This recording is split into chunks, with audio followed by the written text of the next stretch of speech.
예수님이 십자가에 돌아가시고 부활한 지가 서기 몇 년도쯤 되는 것 같아요.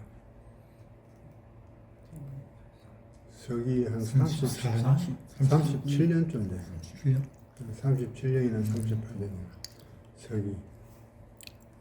그리고 바울과 베드로가 로마에서 거의 같은 날에 비슷하게 순교를 했는데 그 순교한 횟수가 대충 몇 년쯤 되는 것 같아요. 예수님 부활하시고 난 뒤로 15년? 10년? 더 돼요. 20년? 그래요? 그래, 20년쯤 돼.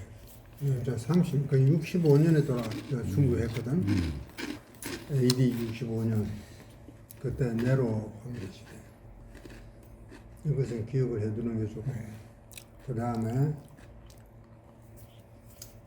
사도 요한이 다른 12제자들은 거의 순교를 하고 자연사한 경우는 별로 없어요. 거의.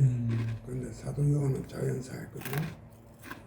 사도 요한이 돌아가신 지가 횟수로는 AD 98년 정도예요. 그럼 꽤 오래 살았어요.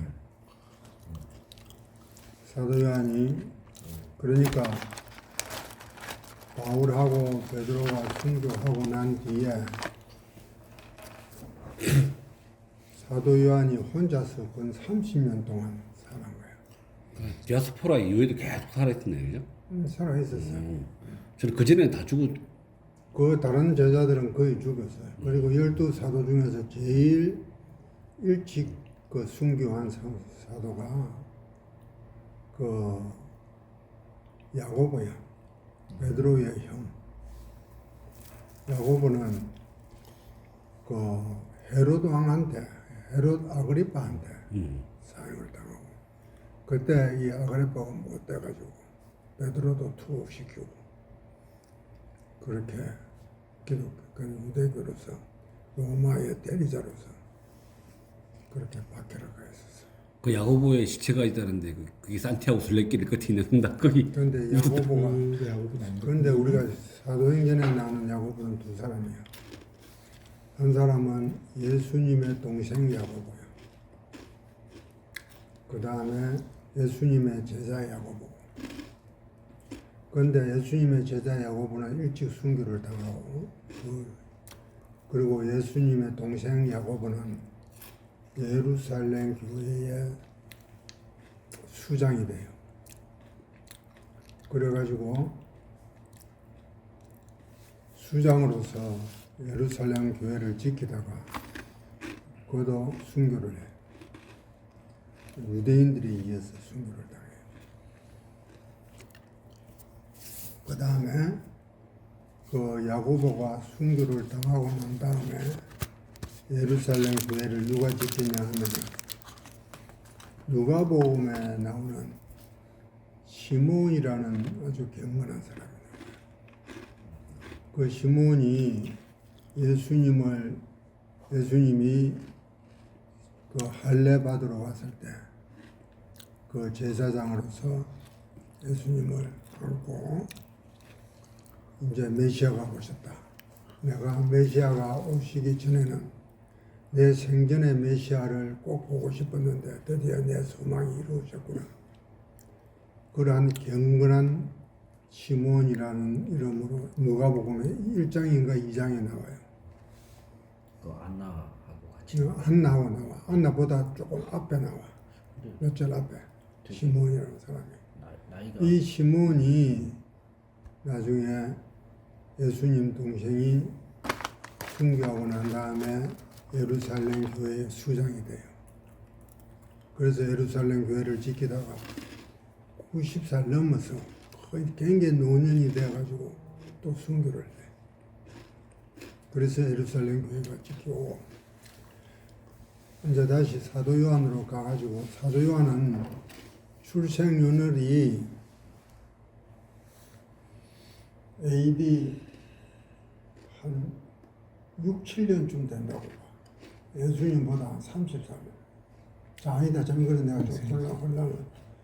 예수님보다 한 10살 정도 어리다가 봐요.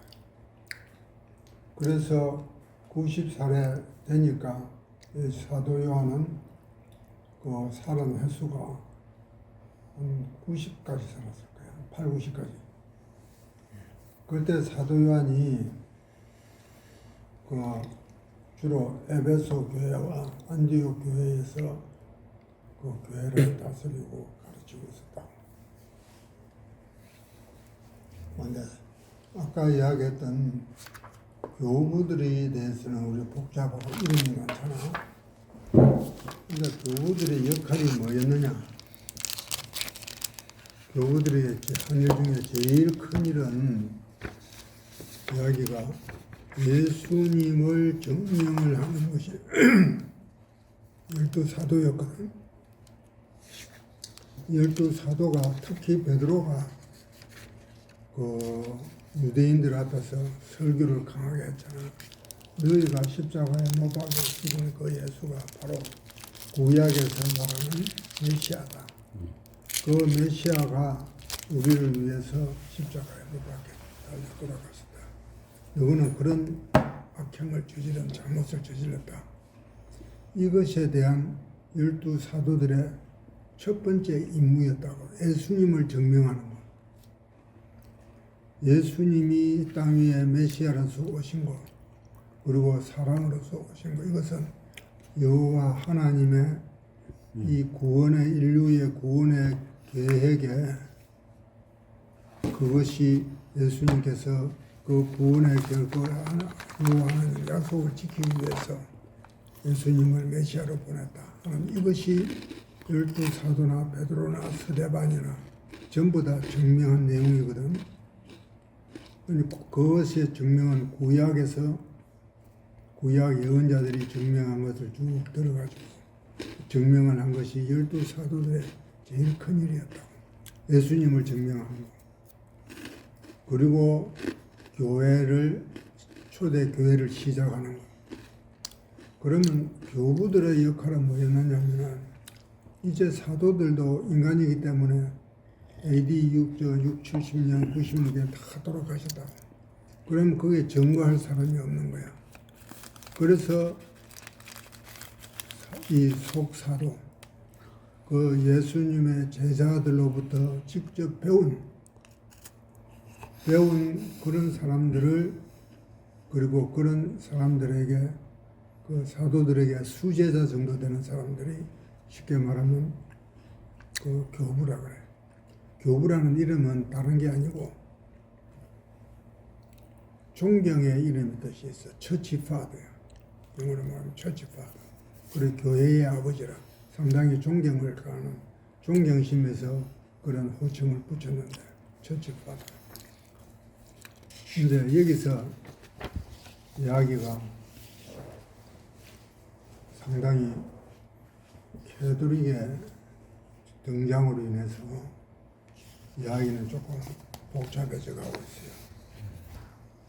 그런데 교회에 여기서 우리가 생각하는 것은 교회의 본질에 대해서, 속성에 대해서 우리가 조금 생각해 볼 필요가 있어. 캐톨릭 교회가 우리가 성경에서 말하는 교회의 원형이냐? 안 그러면 우리 프로테스탄트가 주장하는 교회의 모습이 교회의 예수님께서 원하시는 생각했던 교회의 원형이냐?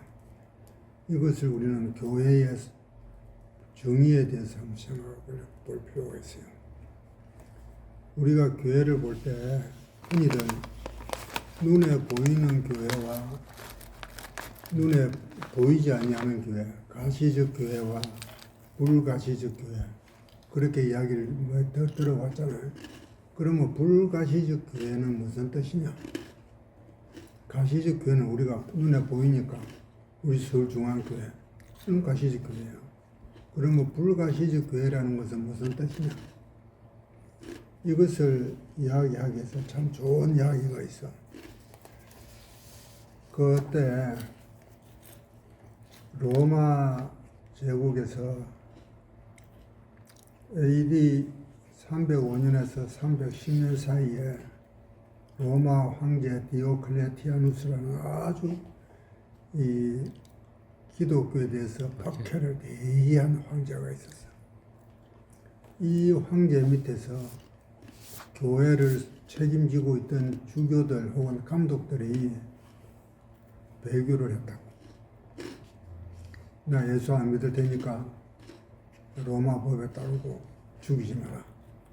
그래서 살아남은 사람들이 있었어. 그러고 나서 몇 년 후에, 불과 3, 4년 후에요. 누구? 콘스탄티누스 대제가 종교를, 기독교를 개방을 하고 허락한 거야. 여기서 문제가 된 거야. 누구든지 이제 교회를 쉽게 다니고 있는데, 이때가 어느 때냐면은 딱 서방 라틴 교회에서 성 어거스틴이 그 북아프리카에서 굉장히 존경을 받으면서 성경을 가르치는 그런 중이었어. 그런데 이제 이것을 이제 이름을 그래서 뭐라 그러냐면 도나파투스 논쟁이라고 해요. 도나티즘이라고 그러는데, 이 도나티즘이라는 사람은 어떤 주장을 하냐면, 그때 로마 제왕에 의해서, 황제에 의해서 박해를 당했던 사람이 기독교에서 변질을 하고 다시 그대로 기독교가 성인이 되니까 다시 주교식에 그대로 앉아 있는 거야. 앉아 있으면서 그 사람이 또 세례를 준 거야. 세례까지 주는 거야. 그러니까 도나파투스라는 사람이 한 아주 순결주의지, 아주 순수주의인데, 이런 사람들이 교회에 대해서 항의를 해서 저런 사람들 파면시키라. 변질자를 파면시키고 그런 사람들한테 세례받은 거 전부 무효화시키라. 그러니까 이것이 이제 물론 어거스틴이 재판관은 아니지만 어거스틴이 이 문제에 부딪혔어. 그럼 어거스틴이 어떻게 이것을 해설을 했느냐? 여기서 보이는 교회와 보이지 아니하는 교회에 아주 중요한 개념을 우리가 확실히 잡을 수가 있어요. 예수님께서, 그러니까 어디까지나 우리는 성경에서 답을 찾는 거예요. 예수님께서 제자들에게 이야기할 때, 지금 저 밭에 곡식과 가라지가 있는데, 그러니까 제자들이 저 가라지를 다 뽑아버리죠. 다 뽑아버리면 곡식은 더 양분을 잘 흡수해서 더 잘 될 풍년이 될 거 아닙니까? 그러니까 예수님께서 하신 말씀이 뭐지? 내버려둬라. 그 가라지 빼려고 곡식까지 상할 염려가 있다. 내버려둬라. 이렇게 말씀하신 거야. 그러니까 어거스틴도 이 말씀에 의거해가지고 지상교회는 어차피 문제가 생길 수밖에 없다. 그런데 마지막 날에 예수님께서 심판하러 오실 때 알곡과 가라지가 다 갈라진다. 그리고 양과 염소의 비유도 있잖아요. 양과 염소의 비유도 전부 다 교회를 두고 하는 비유야. 그 농장의 농사, 그것도 교회를 두고 하는 이야기야. 세상과 하나님의 백성을 두고 하는 이야기가 아니고 교회를 두고 하는 이야기야. 그러니까 우리 교회도 알곡과 가라지가 있고 염소와 양이 있다는 거야.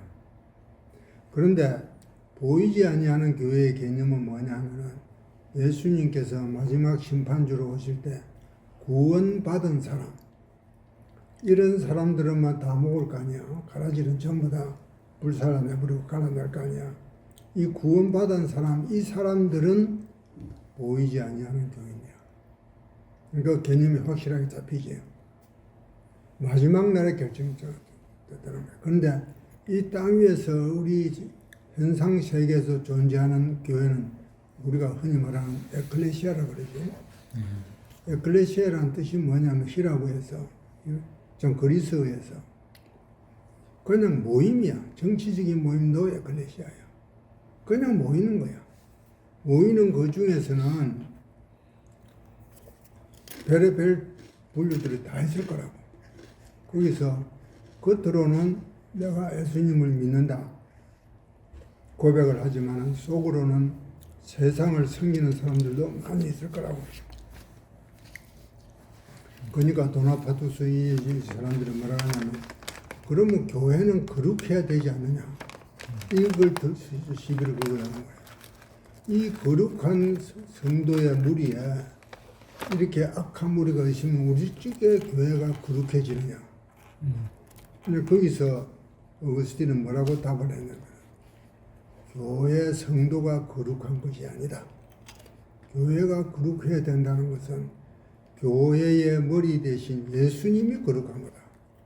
우리는 예수님의 그 거룩한 모습을 따라갈 뿐이지 교회가 전부 다 성도가 더 거룩한 것은 아니다.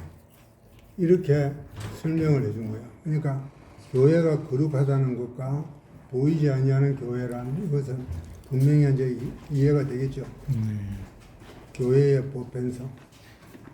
그러니까 교회의 보편성이라는 것은 우리가 교회를 이야기할 때 거룩성과 보편성과 보이지 아니하는 교회. 이 보편성이라는 말은 무슨 말이냐 하면은 예수님의 말씀, 우리가 믿고 있는 이 신앙의 교리가 보편적이란 말이에요. 교회가 보편하다는 게 아니고 우리 신앙이 보편하다는 말이에요. 다시 말하면 태초에 하나님이 천지를 창조하시고 하나님이 십계명을 우리에게 주시고 예수님께서 우리를 위해서 돌아가시고 이 예수님의 가르침이 시대와 장소에 구분 없이 일률적으로 통하는 진리라는 말이에요. 우리가 이런 교회 자체가 보편하기보다도 예수님의 가르침과 우리의 신앙이 보편적이라는 것이에요. 그러니까 우리가 흔히 이야기할 때 교회의 거룩성과 보이는 것, 보이는 게 안 보이는 게, 또 거룩성, 이 개념을 우리가 확실히 알아야 돼요. 그래서 내가 지난번에 내가 항상 단위에 올라가서 기도할 때 그런 기도를 가끔 해. 우리 교회 성도들은 한 사람도 가라지가 없도록 전부 알곡만 가득 차 있는 교회가 되도록 해달라고. 그런 기도를 나는 종종 해요. 그리고 내가 우리 당회 할 때도 목사님한테 가끔 그런 질문, 목사님은 우리 교회 알곡이 몇 프로쯤 된다고 봐요? 25%. 그렇게 말씀하시나? 목사님 정확하게 말씀하세요. 10%는 비교도 오고. 그러니까 여기서 이제 가톨릭의 특징이 나와. 왜 내가 교회의 보편성과 그리고 거룩성과 이렇게 보이는 교회와 보이지 아니하는 교회를 미리 교회에 대해서 이야기했냐면은, 가톨릭 교회는 보이지 아니하는 교회는 별로 인정을 안 해요. 땅 위의 지상 교회가 진짜 교회라 그래. 그래서 가톨릭은 뭐라고 주장하냐면, 우리는 한 성령으로서 같은 세례를 받았으니까 전부 다 하나님의 자녀다. 그리고 가톨릭 교회 자체가 보편교회라는 뜻이거든. 캐세드랄이 원래 보편이라는 뜻이야. 그 뜻은 뭐냐면, 교황 아래 있는 모든 교회는 지구상 어디에 있든지 간에 교황이 이야기하는 그 교황의 절대적인 그 군의 밑에 보편적으로 존재해야 된다. 개념을 그렇게 잡은 거야. 그리고 교황 제도가 되다 보니까 땅 위의 교회가, 눈에 보이는 교회가 절대적이야. 그래서 조금 이따가 나오는 그 속사도 시대, 그 12사도 밑에 속사도들이 어떤 성질을 가졌느냐, 교회를 다스리는 절대적인 통치자였느냐, 안 그러면은 교회를 섬기는 주의 종이고 전도자였느냐, 여기서에 따라서 해석이 참 달라져요. 교황 가톨릭은 그것을 교회 성경에는 주교라는 말은 안 나와. 감독이라는 말은 나와요.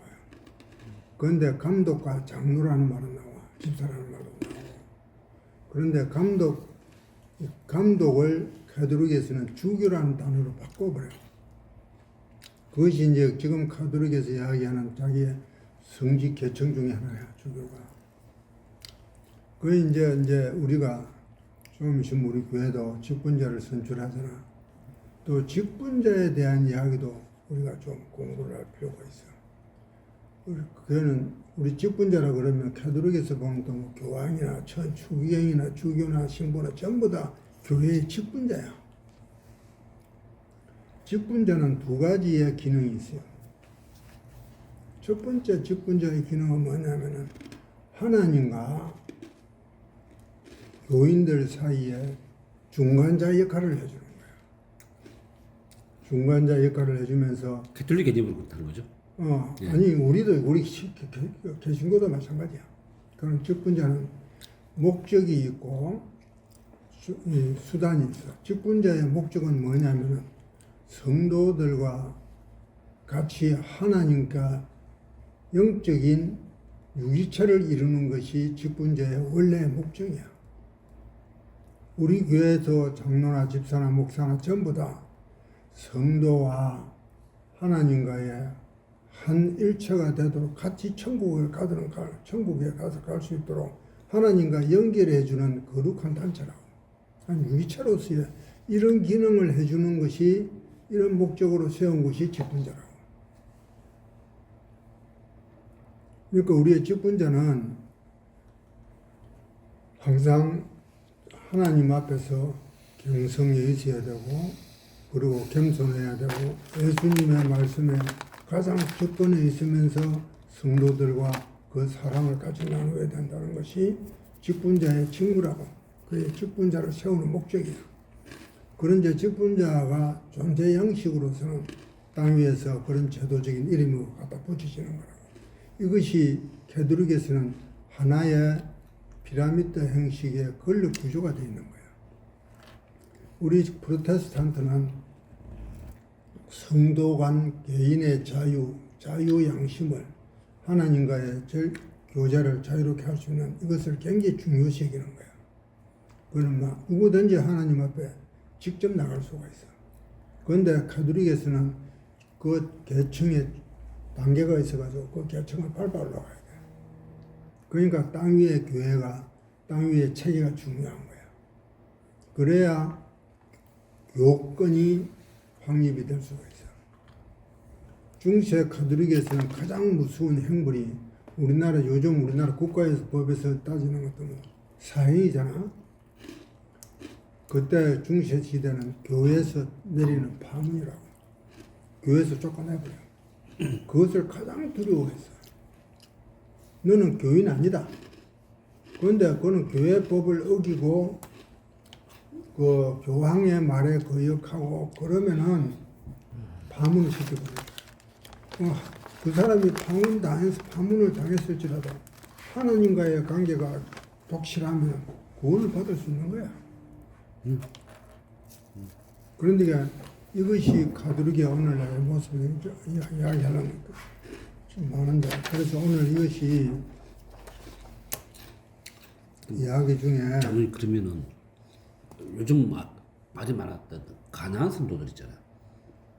교회 안 나가는 성도들. 자기 그런 사람들은 자기들 생각이 나는 이제 보이지 않는 교회. 눈에 보이는 교회는 나는 너무나 아까 했다시피 알곡과 가라지인데 전부 다 가라지로 다 보이는 것 같고.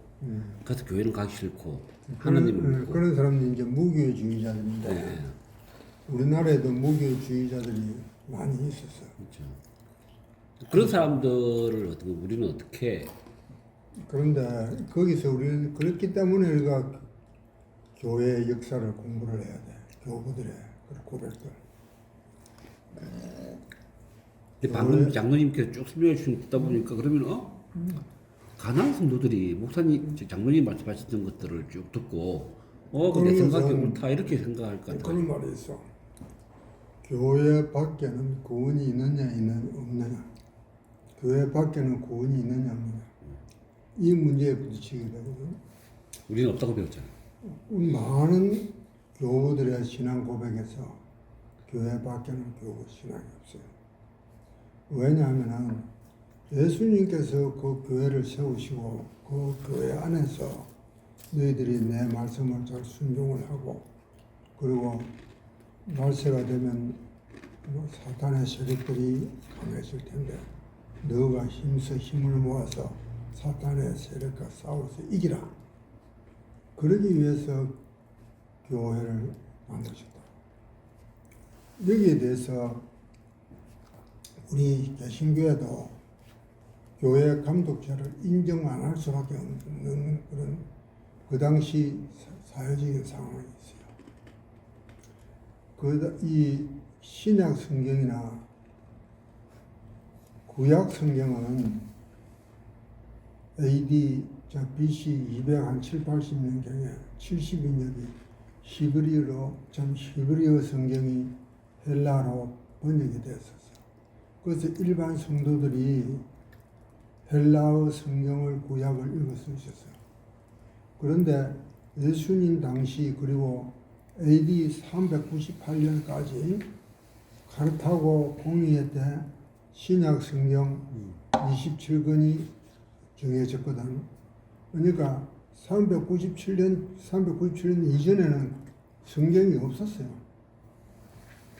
성경이 없었기 때문에 이단이 어떤 주장을 내세우면 일반 성도들은 거기에 대해서 대항할 아무런 신앙적인 혹은 논리적인 그런 방어가 안 돼 있어.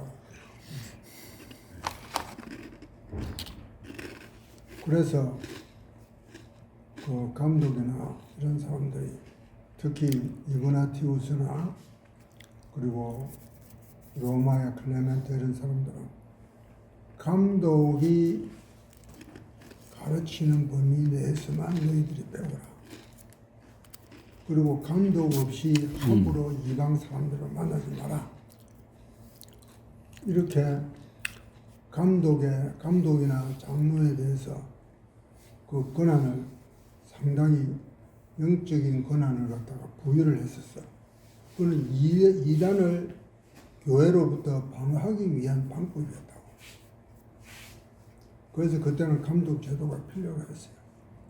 이제 그래서 지금 이제 클레멘스나 이제 이그나티우스나 폴리카드나 이런 사람들 공부를 할 텐데 이런 사람들이 어떻게 자기들의 신앙으로서 후세 사람들에게 예수님과 사도들의 그 연결고리를 후세 사람들에게 요랑 역할을 해줬느냐.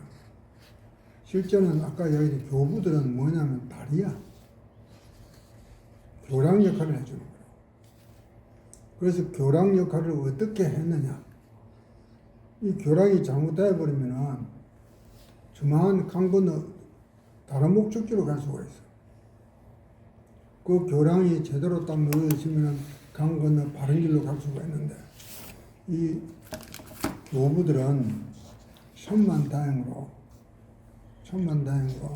이 교랑의 길을 갖다가 바로 연결해가지고 신앙의 순수성을 지킬 수 있는 앞잡이가 길잡이가 되신 거예요.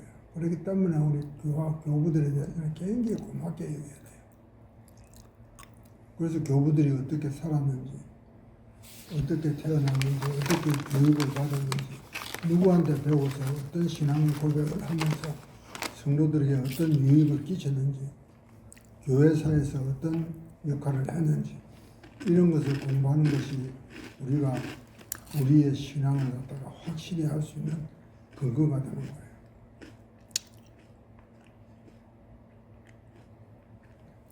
그래서 예수님이 돌아가시고 나고 그 다음에 12사도가 거의 끝나갈 무렵에 로마에서 베드로와 바울이 순교하면서 잘 가르친 사람이 있었어요. 클레멘스라는 사람, 클레멘트. 이 클레멘트는 이 사람이 빌립보서 4장 3절 한번 해볼래요. 이 클레멘트라는 이름은 이 사람은 상당히 신비에 쌓이는 이름이에요. 출생에 대해서 잘 몰라. 어디서 태어난 사람이며 어떤 성장 과정을 거쳤는지, 로마에서는 어떻게 그렇게 로마 교회의 장로가 되고 감독이 됐는지, 그 과정은 이제 감독이 되고 장로가 된 과정은 이제 구체적으로 남아 있으니까 확실한데 그 이전 당에는 잘 안 나와요. 빌립보서 4장 3절 한번 읽어봐요. 또 참으로 나와 멍에를 같이한 내게 구하노니 복음에 나와 함께 힘쓰던 저 여인들을 돕고 또한 클레멘드와 그 외에 나의 동역자들을 도우라. 그 이름들이 생명책에 있느니라. 이게 클레멘트가 나오죠. 그때 빌립보 교회에서 클레멘트가 바울을 만났다는 말이거든. 바울을 만나서 바울의 전도를 받아가지고 확실한 주의 동의됐다는 것을 여기서 빌립보에서 알 수가 있어. 그래서 클레멘트는 아마 소아시아 지방에서 태어났을 것이다. 거기서 자라가지고 바울에게 전도를 받아가지고 확실한 그 신앙의 훈련을 받아서 나중에는 로마로 가서 로마 교회에 충실한 종이 됐을 것이다. 이렇게 지금 그 성경학자들은 많이 보고 있어요. 유대인은 아니라는 거죠, 그러면은. 유대인 아니지. 그 제롬이나 오리겐이나 유세비우스 역사학자 이런 사람들이 그 설에 상당히 동조를 하고 있어요. 소아시아 사람이다. 그런데 또 다른 사람 또 다른 많은 주장하는 사람은 아니다. 클레멘트는 로마 귀족의 아들이다. 왜냐하면 클레멘트라는 이름 자체가 로마에서는 귀족에 붙이는 이름이야. 클레멘트라는 그런 큰 가문이 있었대. 그 집의 후손일 것이다. 어떤 사람은 왕족일 것이다. 이렇게까지 출생에 대해서 이제 여러 가지 어찌됐든 우리가 빌립보서 4장 3절에 보면 바울이 인정한 하나님의 종이었어. 그러다가 AD 한 90년 경대에서 90몇 년인가 돼서 나이가 많이 들어가지고 그때가 그러면 다 50 넘었겠지. 이때 빌립보에서 만났을 때는 젊었을 때고 50 넘어서 로마로 가서 장로가 돼. 로마 교회에. 그 장로가 됐다가 장로는 여러 명이거든. 그 중에서 지도자를 선출을 해. 그 사람이 감독이 되는 거야. 그래서 나중에는 감독까지 해. 이 클레멘트가 아주 유명한 참 큰 그 기독교 초기에 큰 문서를 하나 남겼는데 기독교 초기에는 기록이 참 없어요. 성경 기록이나 그 외에는 외경이나 위경이나 가경이나 이런 것들이 많이 있는데 그것은 굉장히 근거할 만한 믿을 만한 그런 기록이라고 볼 수는 없어. 그런데 클레멘트가 고린도 교회에 보낸 편지가 있어.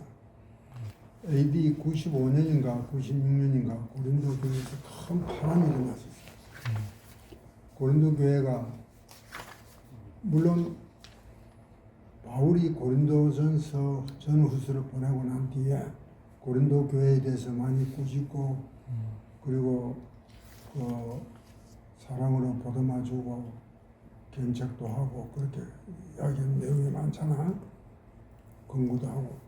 그런데 그 이후에 클레멘트가 또 편지를 보냈는데 고린도 교회에 어떤 일이 있었냐면 감독과 장로들을 쫓아냈어. 지금 임마잖아. 교인들이. 그래서 큰 파문이 일어나서 굉장히 시끄러웠었어. 그래서 클레멘트가 너 그 글하면 되느냐? 하나님의 교회는 하나인데 순종을 하고 그리고 너희들이 그걸 쫓아낸 그런 장로나 감독을 다시 모셔와가지고 교회가 하나가 되고 화합을 하고 하나님 말씀대로 바로 살아라. 이런 편지를 보내면서 거기에 대해서 여러 가지 내용들이 그것을 변정하기 위해서 여러 가지 글들을 쭉 내세워요. 뭐냐면은 감독이나 장로들은 그리스도의 시킴을 따라서 12사도들이 있은 것과 마찬가지로 12사도들의 권위를 따라서 감독이나 장로가 세워졌으니까 이것의 너희들이 본을 받아야 될 것이다. 그리고 또 한 가지는 아론의 쌍난 지팡이를 예를 들어요. 아론이 그 출애굽기에서인가 민수장 레위기에서인가 지팡을 12개로 갖다 각 지파별로 12지파별로 지팡이를 하나 꽂았지. 그런데 그 중에서 그 다음날 아침에 보니까 아론의 지팡이만 싸게 난 거야. 이것이 제사장 직분이야. 이것은 제사장 직분은 하나님께서 특별히 불러 세운 직분자들이니까 너희들이 그런 제사장 직분에 있는 사람들을 함부로 다루지 말고 존중을 해라. 이런 가르침을 예를 들어서 아론의 쌍난 지팡이를 예를 들면서 그리고 예수님과 제자들과 그리고 그 후계자들에 대해서 그 권위를 인정을 하고 너희들이 잘 모시라. 이런 내용을 보냈어요. 그리고 또 한 가지는 그 감독들이나 장로들이 그 사람들이 생활이 경건하고 직위가 높아서 존경하는 것이 아니고 우리가 그런 사람들을 존경하는 것은 그런 사람들이 하나님을 믿기 때문에 존경하는 거다. 하나님을 믿는 믿음 때문에 존경하는 거지. 그런 사람들의 행동이 경건해서 믿는 것은 존경하는 건 아니다. 그 예로서 뭘 들었냐면 아브라함을 예를 들었어. 아브라함의 그 행동은 그렇게 존경받을 만한 행동은 아니거든. 그런데 아브라함이 그렇게 후대의 믿음의 아버지가 되고 믿음 모든 신자들의 존경의 대상이 되는 것은 그의 믿음 때문이다. 자기 아들을 갖다가 제사를 드리려 하는 그런 믿음. 그 믿음 때문에 우리가 아브라함을 존경하는 것이 아브라함의 그 경건함 때문에 존경하는 건 아니다. 즉 다시 말하면 이것에서 이 논리에서 시작이 되면 우리는 믿음으로 구원을 받는다는 뜻이야. 여기서 믿음으로 구원을 받는다는 근거가 처음 여기서부터 시작된 거야. 그러면서 우리는 믿음으로 구원을 받았지만은 그렇다고 해서 우리가 죄를 지을 것이냐. 그래서 그 다음 반문이 뭐냐면 우리가 행동을 막 하고 원수를 미워하고 가늠하고 사기치고 그렇게 하면은 하나님께서 좋아하실까? 그 반문을 하나님께서 좋아하실까? 그러면은 우리가 믿음으로 구원은 받지만 우리의 행동도 경건하게 해야 된다. 이 말씀은 어디에 또 있느냐면 이것은 클레멘트가 바울의 영향을 굉장히 많이 받았다고 봐. 이 말씀은 우리가 성경 구절에서 사도행전 1장 30절을 한번 볼래요. 사도행전 1장 30절. 그게 어렵게 된다는 말이 믿음으로 어렵게 된다는 말 다시 그 다음에는 뭐가 나오느냐면 읽어보래. 사도행전 1장 30절. 그렇게 기억하고 있는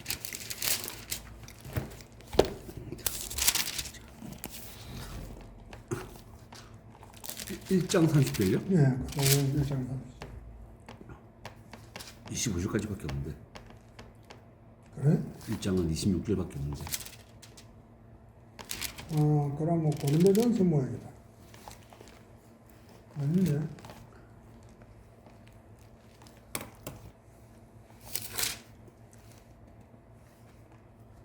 고린도전서 1장 30절. 너희는 하나님으로부터 나서 그리스도 예수 안에 있고 예수는 하나님으로부터 나와서 우리에게 지혜와 어려움과 거룩함과 구원함이 되셨으니. 자, 여기서 보면은 어려움과 거룩함을 같이 붙여놨거든. 그리고 구원함. 이것이 지혜라는 거야. 그러니까 우리가 믿음으로 어렵게 된다는 것은 우리가 거룩한 행위가 반드시 따라 붙어야 된다는 거야. 그래서 나는 믿음으로 구원을 받는다. 이거 종교개혁자들이 그렇게 이야기를 하니까 그 당시는 그렇게밖에 이야기할 수밖에 없었던 게 캐톨릭에서는 행위로서 구원받는다는 말을 굉장히 이야기 많이 했어. 그 행위로서 구원받는다는 것을 뒤집기 위해서 믿음으로 우리는 구원을 받고 믿음으로 어렵게 된다. 이런 내용이야. 그 이후로서 이 종교개혁 이후에 많은 그 이후에 믿음 그 설교를 들어서 우리 믿기만 하면 구원을 받는다. 내가 믿기만 하면 죄를 아무리 많이 지어도 나중에 회개하고 천국 가야 된다. 이렇게 가볍게 생각하는 거야. 그래서 이것을 그 2차 세계대전 때 그 본헤퍼라는 그 신학자가 있어요. 그 본헤퍼가 이야기는 그 가벼운 구원이라고 그랬어. 가벼운 믿음. 너무 쉽게 우리가 구원을 받는다. 이렇게 가벼운 이런 믿음이 아니다. 그래서 본헤퍼는 지 목숨을 바쳐가지고 본헤퍼가 아니라 이름이 뭐더라? 그 미친 자에게 사랑 핸들을 맡길 수 없다. 보내. 디트리 본헤퍼지 맞아.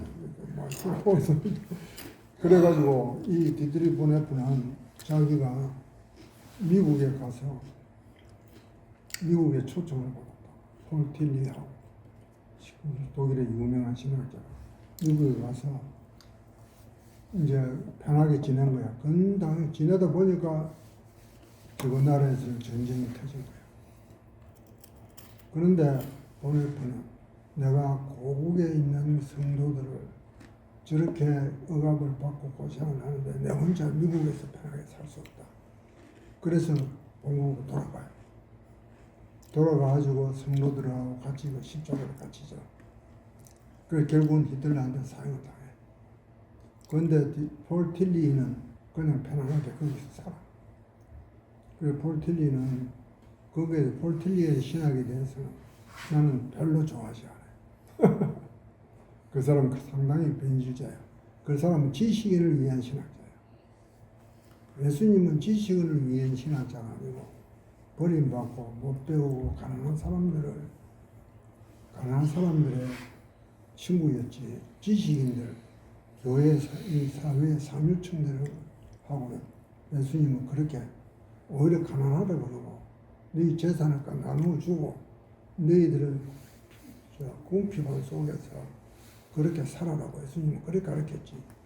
사회 하이라키 지도층들이나 위에층 세대들에게 대해서는 예수님은 관심도 가졌지만은 그렇게 그런 사람들보다 하층민들을 예수님은 이야기했다는 하려고 하는데 자관 여기서 로마의 클레멘트에 대해서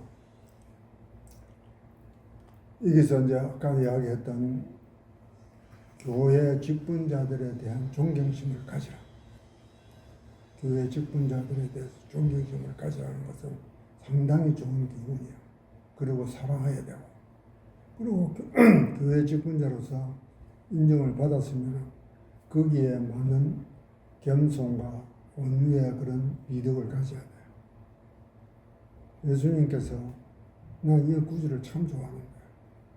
수고하고 무거운 짐진 자들아 다 내게로 오라. 내가 너희를 쉬게 하리라. 그러면서 하시는 말씀이 나는 내 멍에를 지라. 내 멍에는 굉장히 쉽고 가볍다. 그 멍에가 뭐냐? 나는 온유하고 겸손하다. 그래서 이것을 나한테 배우라. 그러면은 너희 영혼이 쉼을 얻으리라. 이 온유하고 겸손한 자세를 우리 직분자들은 배워야 돼. 이 온유하다는 개념이 무슨 뜻 같아요? 온유하다. 온유하다는 뜻은 우리 영어 사전을 보니까 젠틀하다, 카인드하다 이렇게 단어를 쓰는데 그 다른 책을 보면 미기야, MEEK 이 뭐냐면 중도. 그 미기라는 것은 나는 다른 뜻으로는 험불, 낮아지고 내가 어떤 행동을 하기 위해서 앞서지 않고 하느님한테 맡긴다는 거예요. 이게 온유의 그 대표적인 한 예가 요셉에서 드러나요. 요셉이 어떤 일이 생겼냐면은 실제 상황에서 12형제들의 아버지하고 전부 다 애굽으로 갔잖아. 그러다가 아버지가 야곱이 죽었어. 그러니까 12형제가 겁이 나는 거야.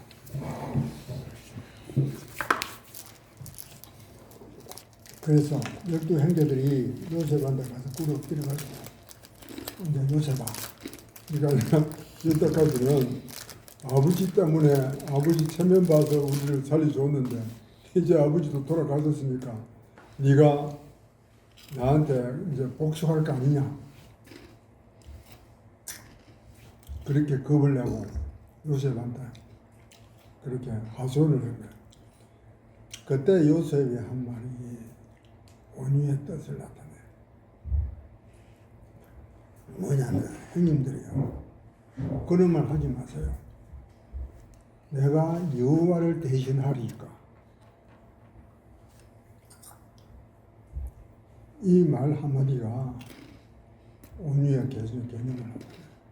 내가 여호와를 대신하리까. 이것은 뭐냐면은 내가 모든 원수 갚는 일은 내가 하는 것이 아니고 여호와께서 하시는 거예요. 나의 모든 염려와 모든 걱정과 세상 모든 것은 여호와께 맡기는 것이 온유의 뜻이야. 온유의 뜻을 우리는 그렇게 이해해야 돼요. 그래서 온유는 내가 사람 간에 생기는 어떤 갈등이나 오해나 이런 것들이 원한이나 이런 것은 내가 하는 게 아니고 나는 그 사람을 위해서 기도할 뿐이고 그 이유는 하나님한테 맡기는 거예요. 그러니까 저 상대방이 나한테 어떤 짓을 해도 나는 그 사람 앞에 친절하게 대해주고 사랑으로 대해주고 그러면 그 이유는 하나님께서 다 책임져 주시는 거예요. 이런 믿음이 온유라는 뜻이야. 그러니까 직분자들이 되면 온유와 겸손의 믿음을 배우라. 우리 교회들 특히 그래 모든 것은 하나님께서 하시겠다. 물론 그렇다고 나는 가만히 있으라는 거 아니고 나는 열심히 기도하고 내 할 단둘이는 거룩함을 지켜야 되고 그리고 성경 공부도 해야 되고 기도도 해야 되고 올바른 길로 가야 되고 내 욕망이나 내 분노는 절제를 해야 되고 다스려야 되는 거예요. 자, 이것에 대해서 클레멘트가 고린도 교회에서 가르쳐 준 내용이에요. 그러니까 참 이분은 훌륭한 분이에요. 그리고 또 한 가지 부분이 이 종말론적인 것을 이야기를 할 때 보통 우리가 그때부터 클레멘트는 우리가 영과 육이 마지막 날에 거룩한 새 모습으로서 부활한다. 완전한 모습으로 부활한다. 이 사상을 굉장히 강하게 주장한 이것은 플라톤이나 그리고 영지주의의 이론에 딱 정면으로 반박하는 내용이야. 아주 반박을. 그러니까 우리는 영적으로 영만 육적 부활하는 게 아니고 우리의 육도 거룩한 모습으로 부활한다. 그러니까 우리 육신을 항상 깨끗하고 정결하게 지켜라. 그러니까 지금 우리가 말하고 있는 이런 교리가 이미 2000년 전에 클레멘트에 의해서 전부 다 주장됐던 내용들이야. 그러니까 우리가 이런 신앙의 그런 물줄기를 타고 내려오라고. 이단은 이런 게 없어요. 이단은 이런 그 신앙의 물줄기도 없고 계보도 없어. 우리는 이런 신앙의 물줄기를 따라서 쭉 내려온 것이 이것이 종교개혁 때 다시 일어난 거라고. 그러니까 이런 신앙의 노선을 우리가 찾아니까 이 요구들이 우리한테는 굉장히 고맙게 여겨야 돼요. 그리고 또 한 속사도 시대의 교부 중에 클레멘트와 거의 동시대의 사람이 안디옥 교회에 이그나티우스라는 사람이 있어요. 말 들어봤지? 이냐시오로 알려지는. 이나시오라고 그래요. 예. 그 이나시오는 캐도릭에서 그런 이그나티우스. 이그나티우스도 참 이분도 역경이라고 생각해요.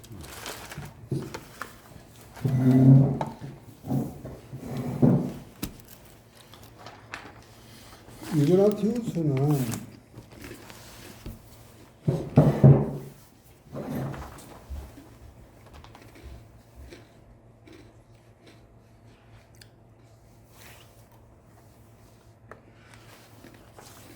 자, 우리가 예수님께서 너희는 어린 나이와 같이 아니하면 천국에 가지 못한다 하면서 어린 나이를 앞으로 내세웠잖아.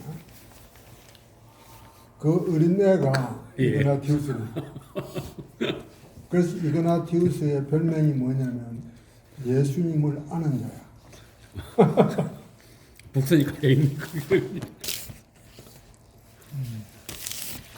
그런데 이그나티우스는 안디옥의 감독으로 지냈거든.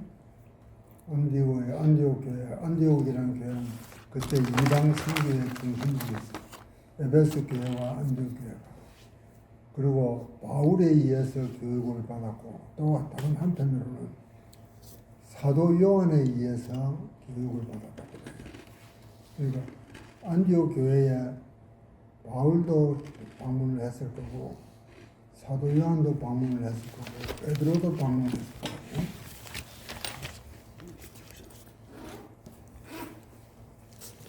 그런데 이 이그나티우스는 그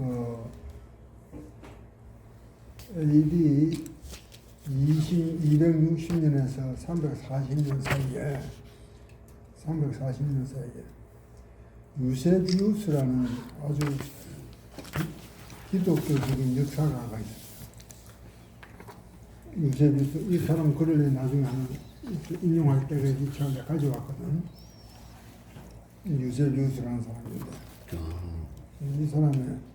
이 사람이 있는 역사가니까 굉장히 사실적인 것을 기록을 했어요. 이것이 기독교 초대교회가 어떤 모습으로 존재를 했는지 굉장히 중요한 사료들을 많이 보여주고 있어요.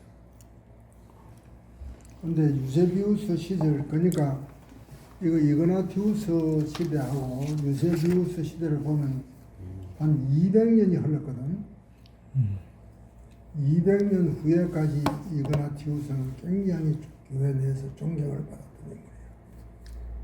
그만큼 영향력이 컸던 분이에요. 그런데 이그나티우스가 우리에게 교훈을 준 것은 교회의 분열을 그렇게 싫어했어요. 교회는 하나가, 다시 말하면 교회는 통일이 돼야 되고 보편 교회들을 갖다가 우리는 그렇게 교회를 지켜야 된다. 이그나티우스가 순교했다는 것은 다 알고 있죠. 그런데 이그나티우스에 대해서는 그렇게 많은 사료들은 없어. 이그나티우스가 거기 안디옥 교회의 감독으로 있으면서 거기서 어떤 황제의 말을 안 들으면 위해서 로마로 압송이 돼가지고 순교를 당합니다. 안디옥에서 육로로 통해서 쭉 걸어가서 로마까지 가. 이것이 참 유명한 스토리인데, 그때 가면서 교회 몇 교회를 들리면서 거기서 편지를 써요. 각 교회에 7통의 편지를 썼다고 그러는데, 이그나티우스가 쓴 편지는 캐톨릭에서 참 많이 변조를 한 것 같아요. 이그나티우스의 편지 내용을 보면 교회 조직은 클레멘트가 주장한 교회 조직과 약간 결이 달라. 그 클레멘트가 주장한 교회 조직은 감독과 장로와 집사가 서로 협력해서 인원해서 교회를 덕을 기주고 교회를 다스리라. 이단들과 싸우라.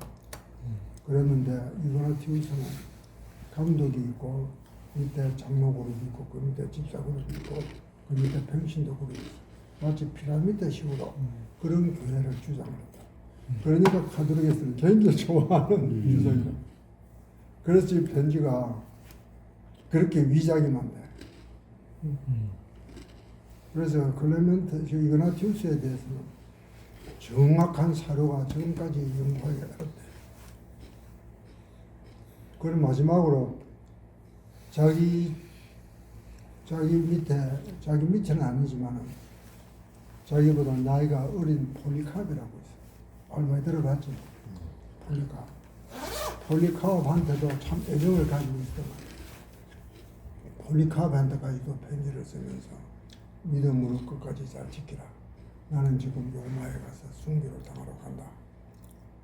근데 순교를 당하면서까지 자기를 위해서 로마 관료들에게 구명운동 하지 마라 그랬어. 나는 맹수들의 이빨에 내 살이 찢기고 내 뼈가 분스러지는 것이 내가 하나님 앞에 드릴 수 있는 가장 아름다운 제사다. 나는 이렇게 내 몸을 하나님 앞에 예수님 앞에 제사를 가장 순결한 방법으로 제사를 드리려고 하는데 너희들이 거기서 내 예배를 갖다 방해하지 말아라. 자기는 그 순교에 대해서 그렇게 기꺼이 순교를 당하는 것으로 그렇게 자세로 순교자의 자세로 갔다는 것이 아주 유명해요. 그리고 이그나티우스의 또 한 가지는 이단에 대해서 굉장히 단호한 태도를 지는데, 그때 특히 유대인들로부터 그 이단이 유대인들이 어떤 주장을 세우냐면 가현설이라는 게 있어요. 가현설. 이놈 말 하나 기억에 둡니다. 가현설이란 뭐냐면은 요즘 이것이 유행하고 있어. 그 VR이라고 있지. 비주얼 리얼리티. 이게 화면 속의 현실을 갖다가 가정하는 거야. 이 가짜백이 현실이야. 쉽게 말하면 가현설. 이 내용이 뭐냐면 예수님이 십자가에 못 박혀 죽인 것은 그것은 하나의 영상이다 이거예요. 그리고 예수님은 마지막 예언자다. 예수님을 한 예언자로서 이 등급을 낮춰버린 거야. 격하시킨 거야. 유대인들은 예수님을 메시아로 인정하기 싫은 거야. 그럼 너가 믿는 그 예수는 전부 다 환상일 뿐이고 실제로는 그런 하나님의 아들도 아니고 인간으로서 와가지고 그렇게 하나님의 아들인 척 한 것이다. 이렇게 유대인들이 그런 논리를 퍼뜨리면서 우리 기독교를 박해를 한 거예요. 유대인들로부터 온 이단이 가현설이고 그 다음에 그리스 철학으로부터 온 것이 영지주의야. 이 두 가지 설이 초대교회에서 굉장히 초대교회를 괴롭힌 이단 사상이에요. 이 가현설에 대해서 그러니까 가연스는 이것을 구약은 어느 정도 인정을 하지만은 지사 선택을 해서 인정한 거야. 예수님 그 이사야서 53장이나 40장 이후에 이사야서는 인정을 안 해요. 구약은 그냥 한 선지자가 보낸 것은 인정을 하지만은 예수님께서 오실 것이라는 그 내용에 대해서는 인정을 안 해요. 굉장히 무서운 교회 내에서의 아주 무서운 이론입니다. 그런데 웃기는 게 이그나티우스의 제명이 뭔지 알아? 신성모독. 무신론자. 그때 기독교인은 무신론자라고 그랬어. 왜냐하면 로마 사람들이나 이방 사람들이 볼 때 저거는 반드시 신상이 있어야 돼. 신상, 저가 집회를 하고 뭐 어떤 제사를 지낼 때는 신상 앞에 제물을 갖다 바치고 절을 하거든. 그런데 우리 기독교는 신상이 없어. 그러니까 이 아들은 무신론자라고 그러는 거야. 이거는 무신론자고 이런 것은 그 신성모독이고 신이 없다고 주장하는 너희 종파는 다 없애야 된다. 기독교들이 참 오해를 많이 받았어요. 나 무신론자라는 그런 오해를 받을 때 정말 웃기는 개들이 해석이었다. 기독교는 무신론자라고 했어요. 그리고 기독교 교인들을 갖다가 서로 남녀간에 형제자매라고 그러잖아. 형제자매라니까 완전히 그룹 섹스 하는 사람들이 근친하는 근친 상간다고 그렇게 굉장히 음란한 종교로 보는 거야. 그리고 공산주의로 보고 음식의료 재산도 갈라서 보는 거니까 저들이 보는 사회적인 개념에서 이 기독교를 볼 때는 그 공동체가 도저히 이해를 못하는 그런 집단이었어요. 이그나티우스는 그런 제명으로 그리고 이그나티우스의 큰 일은 바로 사도 요한과 베드로와 바울에서 배운 그런 정신을 후배에게 특히 폴리카르이라는 그 안디옥 교회 사람들에게 그걸 잘 가르쳤다고. 그리고 이 폴리카르의 제자 중에서 이레니우스라는 사람이 있어요. 이레니우스는 폴리카르에서부터 신앙 훈련을 받아가지고 불란서 수중에 리옹이라는 데로 파견을 시켰어요. 그걸 보내가지고 리옹이라는 데가 그 당시에는 굉장히 이단이나 사교가 번성했던 곳이야. 그래서 이레니우스를 글로 보내가지고 이교를 갖다가 물리치고 교회의 순수성을 지키라고. 이레니우스에 대해서는 기독교 변정가 중에서 가장 탁월한 변정가야. 이레니우스. 그리고 이레니우스에게 이렇게 영향을 미친 사람이 폴리카르고 폴리카르에게 영향을 미친 사람이 바로 이그나티우스야. 이렇게 연결이 돼 나간다고.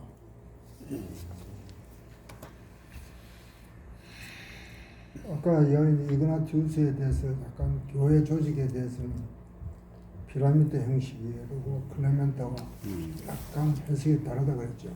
그런데 그것을 갖다 우리가 이그나티우스는 너는 틀렸다고 말을 할 수도 없는 게 그 당시에는 이교가 원치 많았으니까 그렇게 해야만이 일반 평신도를 지킬 수가 있는 거야. 이렇게 지킬 수가 있기 때문에 그렇게 강력한 교회 제도를 주장한 것 같아요. 그다음 이그나티우스는 이 정도로 하고 이제 폴리카르에 대해서 이야기하면 세 사람에 대해서 한꺼번에 하면 좀 혼란스럽죠. 이야기가. 근데 그 전에 우리가 예전에 듣기로는 로마가 기독교를 공인하면서 그 당시에 로마에 있던 여러 가지 뭐 다신교 이런 제도나 이런 것들이 기독교에 많이 스며들어왔다. 뭐 이런 얘기를 많이 들었거든요. 그러면은 로마가 기독교를 공연했던 게 좋은 점도 있지만 단점도 되게 많았는데 그 당시에 교부들은 그런 것들에 대해 가지고 로마가 기독교를 인정하는 것들에 대해서 어떻게 뭐 반응했는지 그것은 내가 볼 때 정확하지 않은 평가라고 봐. 네. 우리 기독교에서는 그래서 우리가 이 이단에 대해서 단호한 입장을 취한 것이 지금 그것도 이단의 방해거든. 다신교의 영향이 이 기독교를 핍박한 것은 크게 세 가지로 볼 수 있어요. 한 가지는 유대교고, 그 다음에 기독교 내부에서는 그리스 철학이야, 휘락 사상이야. 세 번째는 로마의 황제에 의해서, 로마 황제는 대부분이 지는 신이야. 그래 로마 황제를 신으로 모시고 로마 황제한테 신처럼 절여라. 그리고 로마의 정책은 이야기가 좀 옆으로 좀 나가는데 로마의 정책은 통치 정치는 뭐냐면은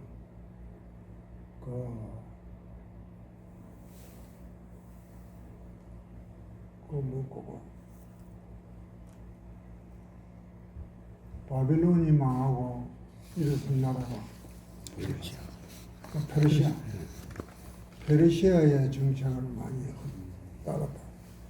페르시아 정책은 바벨론 정책이나 그보다 더 아시리아 정책은 굉장히 배타적이야. 지배한 국가가 비지배민들에게 그 문화나 생활 습관이나 종교를 막살했어. 아수르만 성경은 굉장히 잔인한 정치였고 통치였고 바벨론은 약간 수용을 했어. 그런데 페르시아의 정책은 굉장히 개방적이야. 그 나라의 속국의 문화나 종교나 인정을 다 해준 거야. 그런데 이 페르시아의 이 정책이 키루스 대왕이 이 페르시아의 기초를 닦을 때 그런 정책을 처음 시작을 했거든요. 그래서 키루스는 대왕이다. 더 그레이트라고 부르기도 돼. 그런 위대한 대왕이다.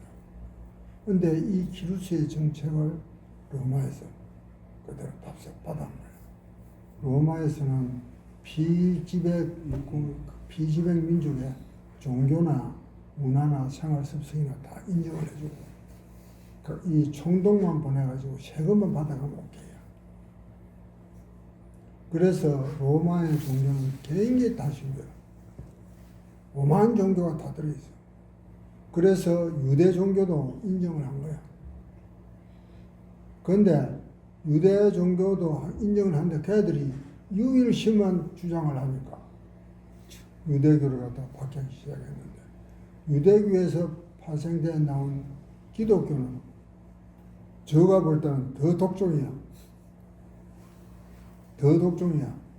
로마 황제한테 절대 절도 안 해. 형상도 없고. 그래서 이것은 우리 교부들의 순결을 아까 내가 볼 때는 좀 폄하하는 그런 내용이야. 로마의 다신교는 기독교에 단 1.1핵도 들어오지 않았어요.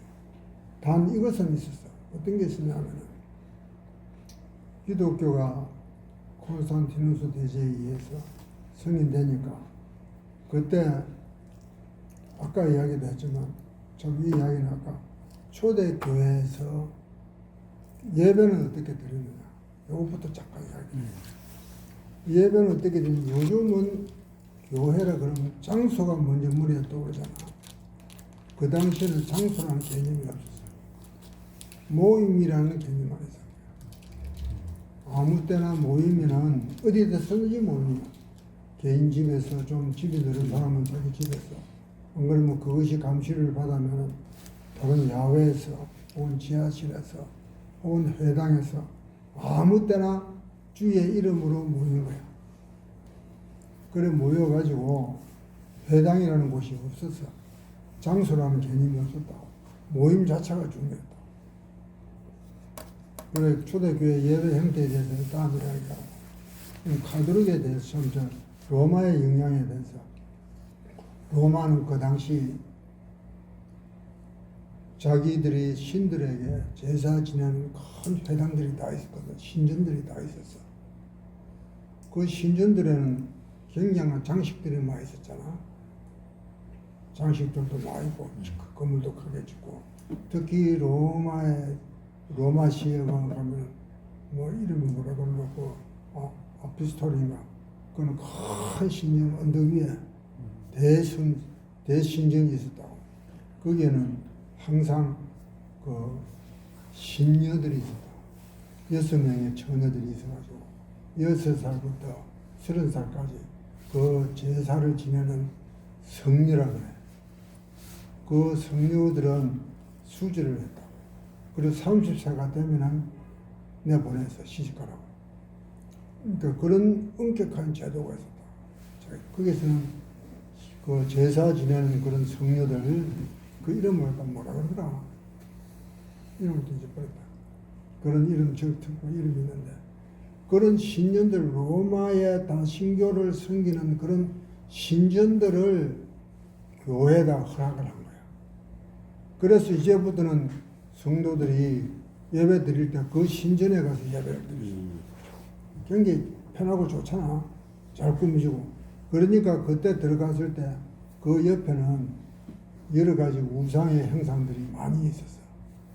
아폴로 신도 있고, 뭐 비너스 상도 있고, 뭐 저거 오만 잡신들, 오만 그 동방에서 들어온 신들, 오만 그 신상 조각들 그린 것들이 다 있었거든.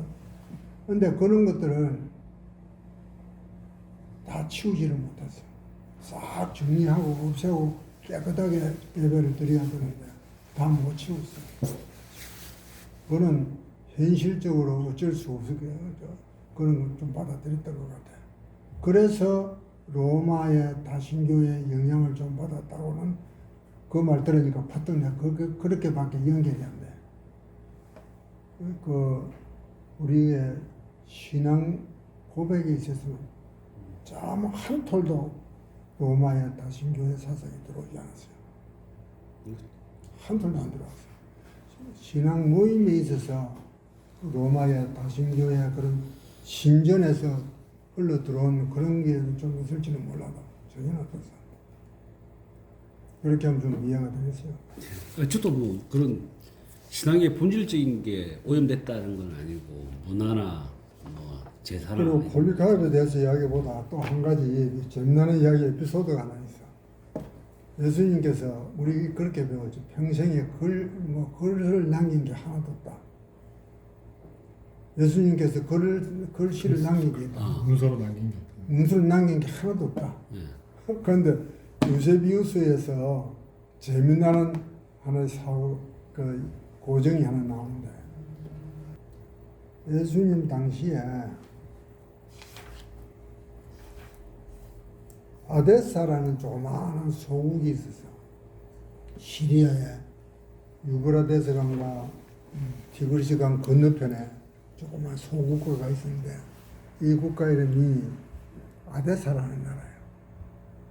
아데스 나라에 아고바루스라는 왕이 있었는데 이 왕이 자기 자녀가 큰 병이 걸렸어.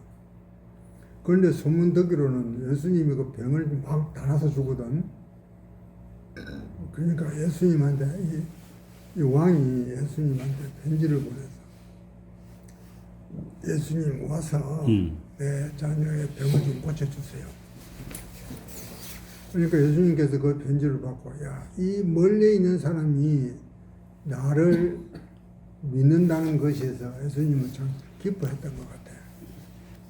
그래서 나는 지금 바빠서 못 가고 내가 온 내 목적은 이스라엘을 구원하기 위해서 왔는데 당신이 그렇게 나를 믿는다는 것은 참 반가운 일인데 그러면 나중에 내가 내 제자라도 보내주겠다. 그래 편지를 썼어. 이 편지에 예수께서 아그리바로스에 보낸 답신. 진짜 뭐 발견된 거예요? 있는 거예요? 이게 유세비우스에서는 있대. 읽어볼래? 누가 크게. 저 읽어봐. 이 밑에 요거 이거 예. 봐. 또 영화 한 편 나오겠다. 저런 거 가지고. 오 아그바루스여 나를 보지도 않고서도 믿는 그대에게 복이 있습니다. 기록되기를 나를 본 자는 나를 믿지 않을 것이며 나를 보지 못한 자가 나를 믿고 생명을 얻을 것이라고 하였습니다. 당신을 방문해 달라는 요청에 대해 말씀드리겠습니다. 나는 이곳에서 반드시 이루어야 할 일이 있습니다. 내가 이곳에 온 것도 바로 그 일을 이루기 위해서입니다. 내가 이것을 이루어 나를 보내신 그분의 영접을 받아 하늘로 들려 올라간 뒤에 나는 당신에게 내 제자 한 사람을 보내드리겠습니다. 그가 당신의 질병을 고쳐주고 당신 및 당신과 함께 있는 사람들에게 생명을 줄 것입니다. 그래서 제자가 예수님이 누구죠? 누구를 실제 보냈거든. 누구를 보냈냐면은 예수님이 승천한 뒤에 도마라고 있지. 도마라고 불리는 유다의 70문도의 한 사람인 다데오가 있어. 다데오라 도마가 다데오를 보냈어. 그 다데오가 그 나라에 가서 바로 왕을 안 만나고 어떤 집에 민간인 집에 그렇게 투숙을 하면서 그 지역에 있는 많은 이적을 해. 병들을 많이 나서서 이 소문이 왕에까지 들어간 거야. 아, 이 사람이 예수님이 보낸 그 사람이구나 하고 이 왕이 궁중 대신들을 다 불러 모아놓고 이 다데오를 초청을 한 거야.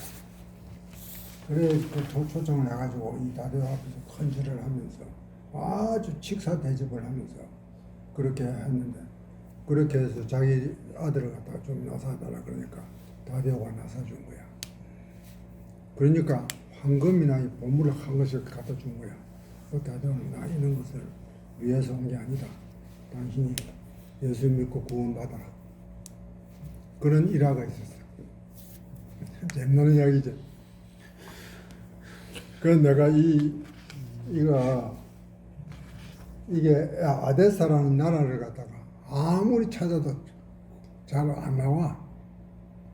조그마한 소국이었단 말이야. 로마의 소국. 그런데 이 유세비우스가 이것을 썼다는 것은 전혀 근거 없는 이야기를 쓰지는 않았거든. 검색하면 나와요. 그 왕, 에데사 왕국. 그래서 막 나와. 기원전 뭐 그런데 나오는데 이것의 400 기반 년간. 이것이 아 편지가 있었다. 이 편지 그리고 이 유세비우스에 내가 보면 비화들이 많이 있어. 그 지난번에도 이야기했지만 빌라도가 그때 로마 황제 그 2대 황제 이름이 뭐고 그 2대 황제 티베리우스한테 편지를 보내기를 보고를 했는데 이 유대 지방에 예수라는 한 젊은 사나이가 동정리에서 탄생을 하시고 이적을 많이 행하시고 죽은 자 가운데서 살아 부활했다. 그래서 신흥 종교를 기독교라는 신흥 종교를 시작을 하는데 이 보고서를 티베리우스한테 보내서 그 보낸 편지도 사본이 나와. 그 사본이 지난 시간에 이야기를 한번 했죠. 그런데 티베리우스가 이 기독교를 인정을 하려면 원로원의 승인을 받아야 돼. 그런데 편지는 지 서랍 속에 집어넣어버리고 원로원한테 그 의결해 달라고 보고 다녔어요. 그래서 파묻혀버린 거야. 이거는 이제 여담이야. 기독교의 그 역사의 흐름에서 여러 가지 이야기가 있을 거 아니냐, 아닌가 봐, 그지? 그런 이야기 중에 하나 재미나는 이야기야. 다시 폴리카베로 들어오면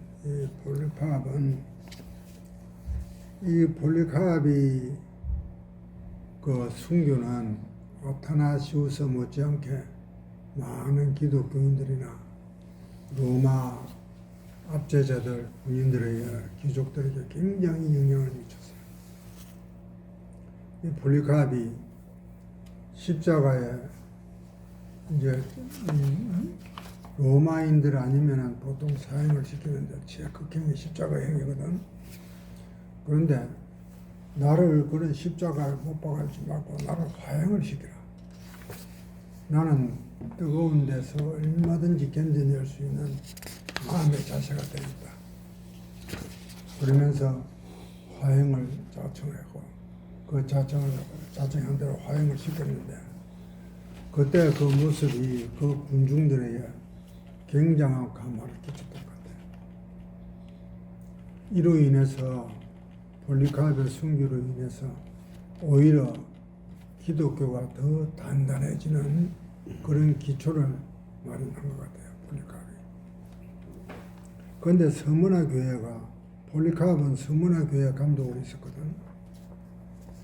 서문화 교회 바로 요한계시록에 두 번째 나오는 서문화 교회죠. 그 서문화 교회 이거 그 요한계시록에 한번 찾아봐요. 서문화 교회에서는 예수님의 부정된 받는 내용이 없어. 서문화 교회는 칭찬만 받는 거예요. 그 보면 이 요한계시록 쓴 이후에 폴리카르이 순교를 당했거든. 그러면 폴리카르이 서문화 교회를 얼마만큼 잘 섬겼는지 오늘 그 요한계시록에서 알 수가 있는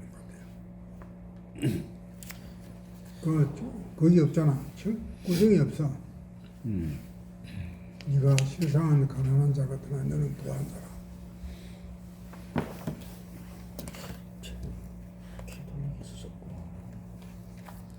그런데 또 그 폴리카르에 대한 하나 일화가 있는데 로마에서 그때 말시온이라는 그 이단의 우두머리 영지주의 우두머리가 말시온이라는 사람이 있었어요. 이 말시온이 영향력이 굉장히 세대.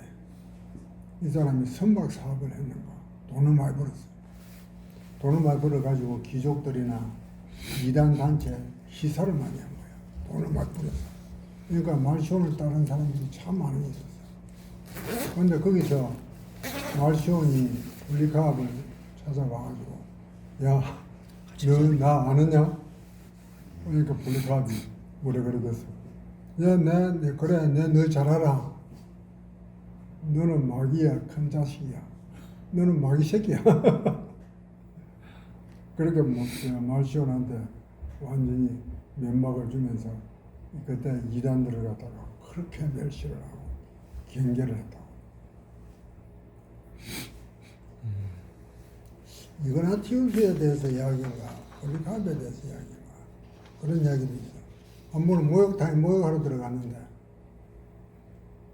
그 목욕탕에 그 영지주의의 그런 아주 중간 보수급 되는 놈이 같이 목욕하러 들어갔대. 이분이 목욕탕하고 그냥 나와버렸어. 내가 같은 것들하고 같이 있기도 싫다고. 그만큼 이단들을 경계를 하고 교인들로 하여금 이단의 벽에서 방어를 하겠다. 그러니까 초대교회는 세 가지의 압박이 있었는데 그 중에 제일 힘들었던 게 교회 내부에서 자라나는 이단들에 대한 그런 공격이 제일 심했고 힘들었고, 그런 이단들에 대해서 방어를 하다 그러다 보니까 신앙의 순수성이 더 단련이 되고 신앙의 순수성이 더 깨끗하게 되고 더 단단하게 되고, 그렇게 이단이 그렇게 어떻게 보면 나쁜 것만은 아니야. 나쁜 것만 이단이 우리가 기독교를 갖다가 더 순결하게 하고 더 믿음을 강하게 하는 그런 역할을 한 것 같아요. 그냥 환란이네, 그죠? 똑같이. 그래서 이단들에 대해서 그렇게 이단이 없었다면 우리 이렇게 삼위일체 교리나 예수님의 그 기독론이나 이렇게 순결하게 만들어졌을까 이런 생각도 한편으로 들기도 해요. 이단과 싸우기 위해서 삼위일체나 예수님에 대한 그런 신성과 영육에 대한 부활론이나 이런 것들 우리의 신앙 고백이 더 순결하고 순수하게 된 거예요. 그러니까 이단이 그것도 하나의 역작용으로서 우리한테 큰 도움이 된 거예요. 저도 100% 공감합니다. 그래서 이런 시련 속에서 우리 개혁주의의 정통 신앙이 자라오니까 이런 뿌리를 볼 때 우리의 믿음은 절대 흔들릴 수가 없는 거예요. 절대 흔들릴 수가 없는 거예요.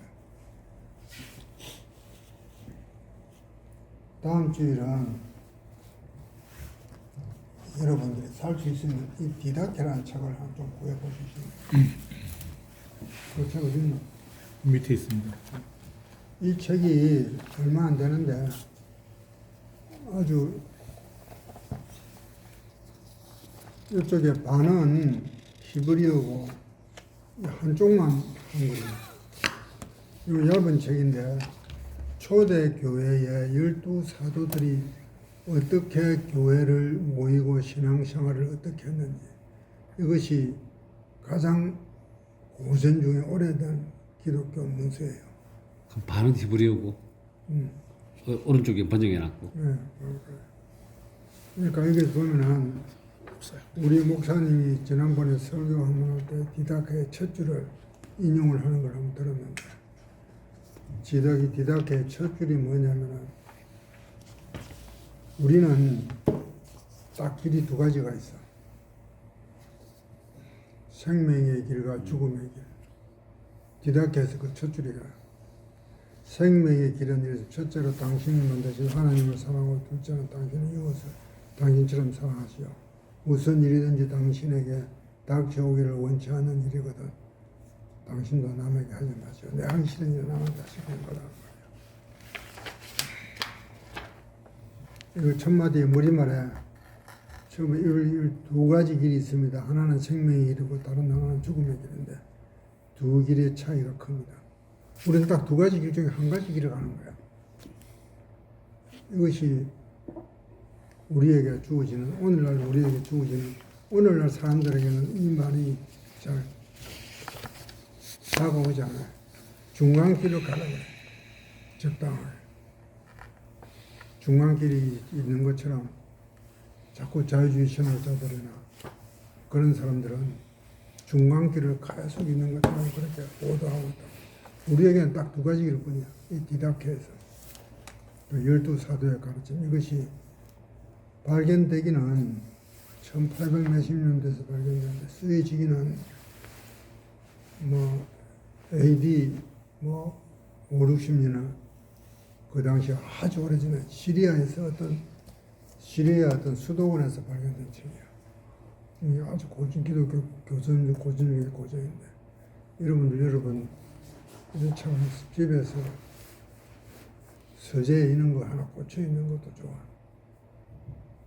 그걸 수시로 한번 보면 그 당시 세례는 어떻게 줬으며 신앙생활은 어떻게 했으며 이렇게 주일은 어떻게 보냈으며 이것도 가십니다. 이런 책들은 여러분들이 하나 가지고 있는 것들은 좋아요. 이런 책을 가질 필요 없어. 이런 책이 이런 책이 가십니다. 아, 이 책 필요 없어요? 샀는데 방금? 되게 샀네. 근데 지금 취소해야겠네. 근데 이 로마가 그쪽에서 아까도 말씀드렸다시피 사도들은 이제 교부들은 그렇잖아요. 근데 중간중간에도 보면 교부들이 많이 순교 이런 얘기 있다. 자체가 카톨릭 교부들도 순교를 많이 했어요. 많이 했지. 여러 수천 명 했을 거야. 그러면은 이제 로마가 기독교를 공인한 이후에도 교훈한 이유는 순교가 없었어. 그럼 지금 이제 우리가 교부들이 순교했다라고 하는 거는 로마가 니케아 공인하기 정제 이전에 이전에 니케아 공예 이전에 거기 보면은 일반 평신도들도 어마어마하게 죽었어. 무더기로 잡아가가지고. 그럼 하여튼 AD 한 70년부터 해가지고 거의 313년까지는 엄청나게 뭐 엄청나게 죽었어. 순교가 많이 일어난 거죠. 좀 궁금한 게 있는데요. 이 책에서는 이게 카톨릭에서는 지금 교부의 순서가요. 교황 순서가 뭐 1대 교황이 베드로고 2대 교황을 지금 이그나티우스로 이렇게 소개를 하고 있는 것 같아요. 계속 그다음에 제일 먼저 이렇게 배웠던 클레멘트가 4대 교황으로 이렇게 돼 있는데요. 근데 책에서는 뭐 클레멘트가 먼저 이렇게 소개가 되는 것 같거든요. 그러니까 교황 순서로는 이제 뒤에 있는데 클레멘트가 먼저 이렇게 소개된 이유는 뭐고? 그런데 예. 그 교황의 순서는 베드로가 가드룩에서 저가 만들어낸 이야기인데 베드로가 첫 번째 교황이야. 두 번째 교황은 리누라는 사람이야. 세 번째 사람이 이름은 좀 길면서 기억을 못하고 네 번째가 클레멘트야. 그런데 이 사람들은 베드로가 리누라는 사람을 교황으로 수익권을 인정한 적도 없고 그래. 전혀 없어. 그 베드로가 그 베드로 이야기 내가 한번 해준 적 있어. 베드로가 내일 모레 뭐 사형 집행일이야. 사형 집행일인데 그게 간수를 매수를 해. 매수를 해가지고 도망을 하고 탈옥을 하다가 뭐 도망을 가는 거야. 숲속을 헤매는데 갑자기 뭐 하늘에서 어떤 환영이 나타나. 예수님의 형상이 나타나. 이야기 한번 해줬잖아 지난번에. 예수님의 형상이 나타나가지고 그때 예수님께서 그 베드로가 그때 코바디스 도미네라는 말을 한 거예요.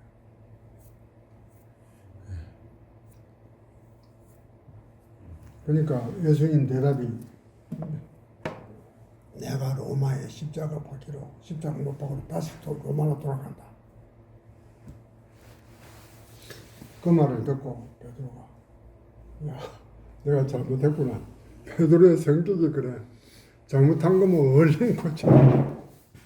근데 실제로 그때 가톨릭에서 그렇게 한 거지. 베드로가 뭐 그 당시에 진짜 뭐 교황이다. 뭐 그런 개념은 전혀 없어. 없었던 거죠. 전혀 없어. 네. 그러니까 저가 베드로를 갖다가 그냥 초대 교황으로 저가 상정했을 뿐이지. 그러니까 1대, 2대, 3대 뭐 이렇게 하는 것들도 그들 뒤에 그런데 리노라는 사람도 그 실제 교황 위치에 있지도 않았어. 그러게 그랬죠. 저가 교황 순위를 만들어고 후세야. 그러니까 그 당시에 여러 가지 말씀 전하는 교부들 가운데 자기들이 구대에 자꾸 이렇게 실려가지고 끼워 맞춘 거죠. 그래 맞춘 거야. 그런데 그렇게 내가 지난번에 이야기할 때 교황은 베드로의 그런 수익권을 인정받아가지고 교황은 개인기 권위가 있고 잘못이 없고 그러잖아. 베드로는 잘못을 얼마나 많이 저질러서 탈옥하지 않은 사람이야. 그리고 그 바울가 성경 해석상에서 이방인들도 할례를 받고 세례를 받아야 된다. 그런 의식을 지켜야 된다. 그렇게 가르치다가 바울이 이야기하니까 얼른 고쳤다고. 그건 그 바울이 베드로가 참 훌륭하죠. 다윗하고 비슷해. 다윗은 잘못을 참 많이 저질렀거든. 저질러 놓고 회개를 금방 해버려. 그런데 이 교황은 지가 잘못됐다고 회개하고 잘못됐다고 인정한 적이 그런 버릇은 전혀 없어. 교황은 절대 잘못이 없는 거야. 지하의 일상. 근데 그 주장은 사실 현대 개신교에서도 목사님들이 많이 주장하잖아요. 그러니까 뭐 목사가 하나님의 종인데 종의 권위에 도전을 한다는 식으로 이렇게 성도들을 좀 이렇게 가스라이팅. 그런 그거는 잘못된 거야. 예. 그래서 교회가 교회가 많잖아요. 순종을 강조를 하지. 예. 그 뜻은 우리가 깊이 새겨야 돼. 그 순종은 교회의 순종이 아니고 하나님 말씀에 순종하는 거예요. 교회에 순종하고 목사에 순종하는 거는 그때부터 우상이 되어버려요. 그건 굉장히 잘못하는 거예요. 그러나 이 올바른 권면이나 올바른 충고에 대해서 내가 잘못을 깨닫고 잘못을 인정을 하고 고친다는 것과 순종한다는 것은 다른 거야. 제가 지금 우리가 막 직분자 선출을 하고 있잖아요. 그때 저도 그 대상자가 될 때 제가 제일 많이 들었던 말 중에 하나고 했던 게 나 하기 싫어도 이게 하나님의 뜻이다라고 하게 되는데 그때 제가 생각을 많이 했던 게 교회에서 모든 교회가 결정하는 거 교회에서 공동의회를 통해서 의사가 나오는 게 전부 다 하나님의 뜻이냐. 왜냐하면 큰 교회 세습하는 것들도 전부 다 공동회의를 통해 가지고 한단 말이에요. 그런 뭐 예전에 면벌부를 파는 것도 교회 결정으로 다 했던 거고. 그래서 이제 교회가 결정했다고 교회가 뭘 했다고 했던 것들이 전부 다 하나님의 뜻일까? 아까 이제 목사님, 이제 장로님께서 말씀하셨던 게 이 안에 주수 때까지 알곡과 가라지가 그대로 내버려 두듯이 이런 것들도 하나님의 뜻이라고 오해해가지고 하는 것들도 많이 같이 자라고 있는 것도 있다라고 하는 것 같은 생각도 들더라고요. 아까 내가 이야기했던 그 도나파투스, 도나티즘에 대한 그 극단적인 그런 분리주의인데 그것을 똑같은 잘못을 나는 머릿속에 우리 고신이 하지 않았나 싶어요. 그래가지고 교회가 분열이 됐거든요. 나 그것도 한번 깊이 내가 생각을 해봤어. 그 이후로 장로교가 기장, 예장, 합동, 통합, 고신, 합동에서도 뭐 대신 뭐 이렇게 개인기 분할을 많이 했어. 이것은 참 우리 한국 기독교가 부끄러운 일이야. 내만 옳다는 거야. 교회에 그렇다고 해서 이교도까지 통합하는 것, WCC같이 그렇게 하는 것은 그건 어떻게 바람직하지 않지만 한 십계명을, 한 사도신경을 고백하고 한 하나님을 믿고 한 성경을 믿는 사람들이 이렇게 분파로 갈리는 것을 우리가 예수님께서 좋아하실 일인가? 그러고 나서 우리 고신이 과연 하나님, 예수님이 원하시는 그런 신앙의 경건함을 잘 지켜왔느냐 하면 나도 그게 생각을 많이 해봤어요. 이제 그 후에 경건함을 잘 지켜왔느냐는 좀 우리가 좀 다시 뭐 생각해 봐야 될 문제지만 고신이 이렇게 떨어져 나온 거는 사실 신사참배 때문에 떨어져 나온 거지 않습니까? 사실 엄격하게 말하자면 신사참배가 배교행인데 그 우상을 섬긴 거 아닙니까?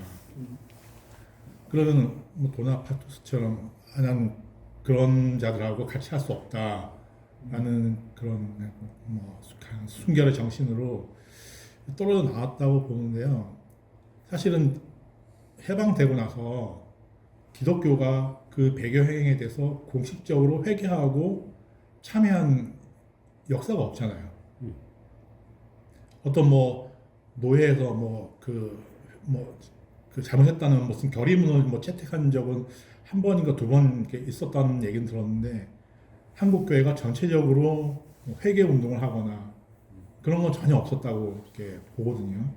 게다가 그때 당시 신사참배를 거부했던 주기철 목사님을 한국 교회가 이렇게 출교를 시켰거든요. 신앙생활 못하겠다. 그래 우리는 별도로 부산에다가 고려신학교를 세우고 별도로 고신이라는 것을 시작을 했거든. 나는 이것이 정말 잘한 짓인가? 그냥 너가 회개 안 하면은 너가 회개 안 하는 것은 너가 몫이다. 그러나 하나님이 너를 알아서 심판하실 것이다. 우리는 교회를 분열할 수는 없다. 교회를 사랑하는 마음에서 더 포용을 해주고 안아주면 어땠을까 이런 생각도 해봐. 결국 도나파두스야들은 이것이 한동안 자기 분파를 만들어서 존속을 하다가 결국은 아주 소수 집단으로 없어지고 말아.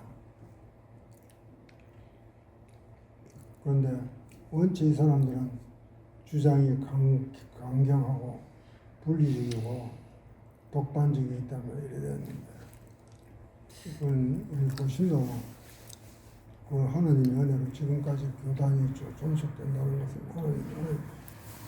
지금도 이 점에 대해서 우리 고신이 조금 더 그 이후에 고신이 굉장히 좀 독선적이었거든. 그래서 고신에서 배출한 아주 훌륭한 후배 신학자들, 목사들, 고신을 많이 떠났어요. 많이 떠났어요. 내가 알기로도 많이 떠났어요. 김미한 박사도 그렇고 또 김형용, 박형용 박사도 그렇고 그분들은 한국이 존경하는 신학자들이에요. 신앙이. 그런데 그런 분들이 고신에 남아 있었으면 참 고신이 신학적으로 그 기반이 단단했을 텐데 왜 그분들이 떠났을까? 이런 저는 면에서는 그분들이 교회 떠난 거는 그분들이 그 고신에 그런 뭐 분파 문제 이런 것 때문에 실망해서 떠난 것 같지는 않고요. 제가 봤을 때는 교회 내에서 그분들을 이게 초대 교회 클레멘트가